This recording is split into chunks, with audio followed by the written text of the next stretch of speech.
অবশেষে আংশিকভাবে খোলা হলো গাজার রাফা সীমান্ত, তবে সীমিত আছে মানুষের চলাচল। গাজায় প্রবেশ করতে হলে পড়তে হচ্ছে কয়েক স্তরের তল্লাশির মুখে। এদিকে গেল 24 ঘন্টায় গাজায় বিমান হামলা চালিয়ে 32 ফিলিস্তিনিকে হত্যা করেছে ইসরায়েল। যুদ্ধবিরতির দ্বিতীয় ধাপ কার্যকর হওয়ার পর এটি সবচেয়ে বড় হামলা। 2 বছর ধ্বংসযজ্ঞের পর গাজা ও মিশরের মধ্যে রাফা সীমান্ত খুলেছে ইসরায়েল। রোববার পরীক্ষামূলকভাবে আংশিকভাবে ক্রসিংটি খোলা হয়, যদিও সীমিত রাখা হয়েছে মানুষের চলাচল।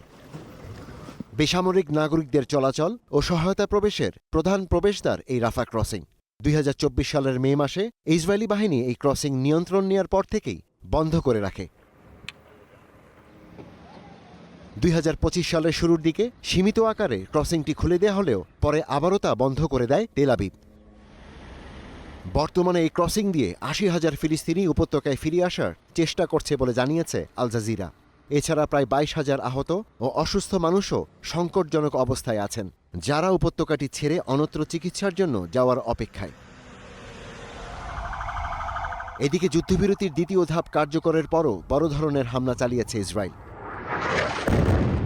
গাজার উত্তর ও দক্ষিণাঞ্চলে একের পর এক বিমান হামলা চালিয়ে হত্যা করেছে নারী শিশুসহ 30 জনেরও বেশি মানুষকে। ইসরায়েলের দাবি, শনিবার রাফাতে হামাসের 8 যোদ্ধা অস্ত্র নিয়ে সুড়ঙ্গ থেকে বের হয়ে যুদ্ধবিরতি লঙ্ঘন করে।